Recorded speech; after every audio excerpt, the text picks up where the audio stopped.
Hello, it's Rebecca Millman from RebeccaMillman.com, and it's so lovely to have you here with me with this week's energy readings.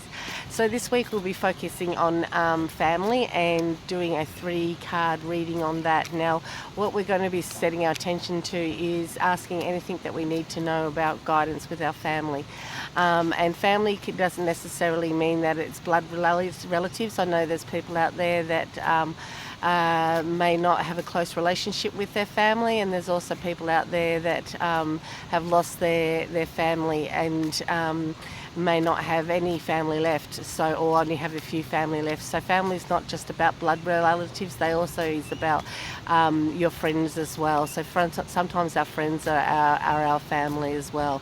So let's get started. So I'm going to pull out 3 cards from this beautiful deck. I've just been sitting there shuffling them as we've been talking, and I'm going to pull out 3 cards. So that's 1, that's 2,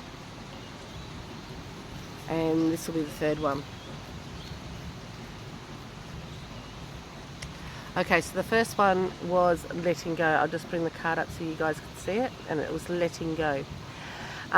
Sometimes we fall into the pattern of finding what is best for our family and not so much for what's best for us, and so we often put ourselves on the back burner and put what our desires, our wants, our needs on the back burner, and put what our family wants, or family's needs and family's desires are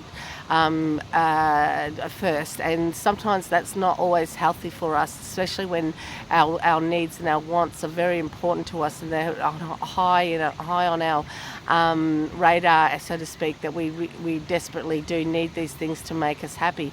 So sometimes we need to let go of what our family wants and bring into what we want as individuals. And as we bring into what we want, we can try and find a happy balance between what it is that our family wants and what it is that we want. It doesn't mean we have to always get everything our own way, and it doesn't mean our family always gets everything their own way, but it's a fine line of a fine balance, if so to speak, that we begin to actually start putting our wants and needs first. So in the past we may have been more guilty about putting their needs and their wants first before ours, and being unhappy in the decision makings that we made. So the second card that I got, and just bear with me, I've just got to reach down and grab it, was a year from now. And it's a beautiful card. Now in this, it's got interesting. It's got the world in a planet just here, and also it's got angelic beings as well as a pairing of people. So, and it's not just here, but these people are paired as well. There's pairing here as well. So what that means is a unity of family, and the whole world is your oyster, so to speak, if you can find a balance between what we want and what's good for our family. So when we find that balance, we find a place that that is more nurturing for everybody in the family, not just the 2 up the top there. It could be nurturing for the others as well. And when we find that balance, we find that the world is our oyster, so to speak, with our family, and the family unit begins to run and run along its what's good for it, not just what's good for one person, but for what's good for the whole family unit, so to speak.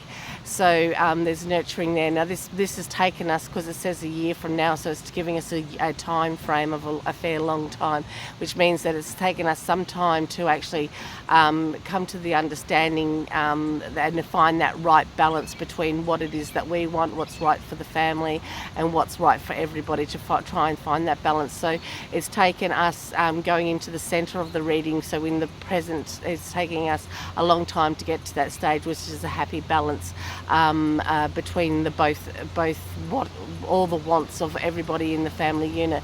Sometimes we do have to sacrifice our own wants, and sometimes we put ourselves first, but it's finding that happy balance that comes in. So as we find that happy balance, and it's taken us some time to find that balance, that our family unit begins to be more balanced and open up. So it's important with our family units that way.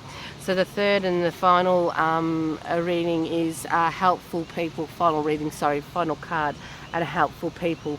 And as you go along and you get more balance with yourself, you find that there's a lot more support and a lot more help around you in your decisions about moving forward. Now this has got the golden Christ light again, and I always love to see the golden Christ light in cards because it means that we connect to our higher self. So all the answers that we've always seeked and always needed, it comes from within. And when we connect to our higher self, then those answers are always there. It's just that we've got to learn to tap into them. So as we tap into them and we become more spiritual and grow more fluently, and sometimes it is about putting ourselves first with our family unit, and sometimes it's about putting our family first over our own wants and needs. And when we tap into our higher selves and we begin to understand this, we begin to come from a more of a place of openness and understanding and what's right for everybody. So the family unit, this has been all about the balancing of the family unit, the balancing of everybody's wants and needs, which can be a hard thing to do at times. So this reading's ended up being more about the balance, finding the balance between what it is that we want and desire and what it is our family wants and desires, and finding the happy medium, so to speak, in the middle. So I hope you enjoyed that, and if you enjoyed it, please leave a comment down below and let me know what you got out of it, and don't forget to give a thumbs up, and if you would like, you can subscribe to the channel and get notifications on when new videos come out, and I'll see you again soon.